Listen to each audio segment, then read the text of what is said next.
తెలుసా? ఎయిర్పోర్ట్ గురించి ఫ్లైట్ గురించి మాట్లాడుతున్నావు. అసలు రన్వే అంటే ఏంది తెలుసా? రన్వే క్వాలిటీస్ తెలుసా నీకు? రన్వే ఎట్ట కడతారో తెలుసా? అసలు రన్వే ఎట్ట కడతారో తెలుసా? అసలు రన్వే యాక్సెస్ ఏ విధంగా పెడతారో తెలుసా నీకు? అసలు రన్వే ఏంటి చెప్పు? రన్వే ఏ విధంగా డిజైన్ చేస్తారో చెప్పు.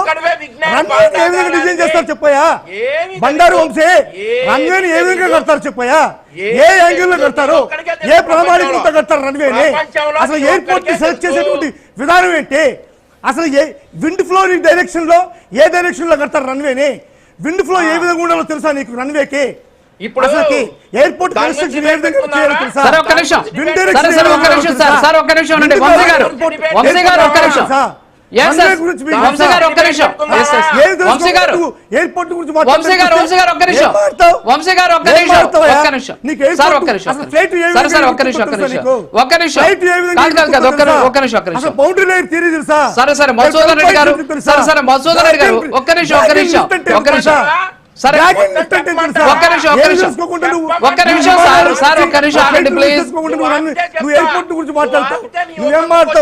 బండారు వంశీ అన్ని తెలుసుకోకుండా ఏం మాట్లాడతావు అంటే నీకు తెలిసింది మాత్రం పరిమితా?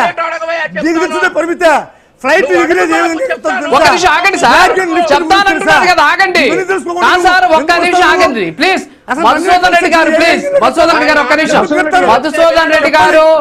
మధుసూదన్ రెడ్డి గారు ఆగండి. మీరు ప్రశ్న అడిగిన తర్వాత ఆగాలి కదా. ఏమంటే ఒక ప్రశ్న అడిగారు. సరే ఇప్పుడు నిర్మాణాల గురించి మనకొద్దు, మనం ఏం ఇంజనీరింగ్ కాదు ఇక్కడ. సరే ఆయన అబ్రివేషన్ అడిగారు. సరే మీరు ఆయన అడిగిన ప్రశ్నకి ఏదో ఒక దానికి ఆన్సర్ చేయండి. వంశీ గారు ఆయన ఏమంటున్నారంటే రన్వే ఎలా కడతారు దానికి మీరు ఆన్సర్ చేయండి అని చెప్తారు. రన్వే అంటే ఎలా కడతారు?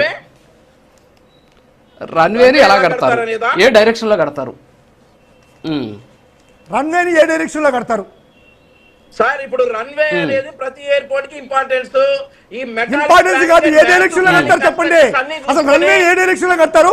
ఆ డైరెక్షన్ లో ఎందుకు కడతారు? రన్వే అనేది massive earth moving and multi level organisations చూసుకొని నిర్మిస్తారు. ఏంటంటే విండ్ డైరెక్షన్ ఫ్లో అవుతారు. విండ్ డైరెక్షన్ ఉన్నటువంటి డైరెక్షన్స్ అన్ని కూడా చూసుకుంటారు. అది ఈస్ట్ ఆర్ వెస్ట్ అన్ని చూసుకుని ఒక రన్వే నిర్మాణం అనేది ఏదైతే ఉందో దాని మెటాలిక్ ఆర్గనైజేషన్ మీద కడతారు. అక్కడ ఉండేటటువంటి ఎవ్రీ ఆర్గనైజేషన్ కూడా ఒక్క నిమిషం సార్. సరే ఒక్క నిమిషం వంశీ గారు ఒక్క నిమిషం. ఎస్ మధుసూదన్ రెడ్డి గారు మీరు చెప్పండి. మీరు అడ్మిట్ కావట్లా. రన్వేని ఏ దిశలో కడతారు చెప్పండి. మీరు ఎలా కడతారు చెప్పండి. సార్ రన్వేని ఆ ఏరియాలో ఉన్నటువంటి ఫ్లో డైరెక్షన్ కి రన్వేని నిర్మిస్తారు మెయిన్ గా. ఎందుకంటే ఫ్లో డైరెక్షన్ లో ఆపోజిట్ ఫ్లో డైరెక్షన్ లో ఫ్లైట్ ఎక్కడానికి చాలా ఈజీగా ఉంటుంది. ఆపోజిట్ ఫ్లో డైరెక్షన్ లో దిగడానికి కానీ ఎక్కడానికి కానీ రన్వేలో ఆపోజిట్ ఎక్కడైతే ఎక్కువ ఫ్లో డైరెక్షన్ ఉంటుందో అక్కడ నిర్ణయిస్తారు సార్. ఎక్కడైతే contour flow contour wind contour ఎక్కువగా ఉంటుందో, విండ్ కాంటోర్ యొక్క ఇంటెన్సిటీ ఎక్కువగా ఉంటుందో ఆ డైరెక్షన్ లో రన్వే నిర్మిస్తారు. ఫ్లైట్స్ దిగేది కానీ ఎక్కేది కానీ రన్వేలో సార్ ఒక్క నిమిషం. మధుసూదన్ రెడ్డి గారు మీరు అడిగారు కాబట్టి నేను అడుగుతున్నా. ఇక్కడ మీరు అడిగినటువంటి ఏదైతే ఎదురుగా వచ్చే గాలి ఎదురు వీసేటప్పుడు దానికి ఎదురుగా నిర్మిస్తారంటున్నారు కదా, దాన్ని ఏమంటారు? ఆ వర్డ్ని ఏమంటారు చెప్పండి. Wind flow contour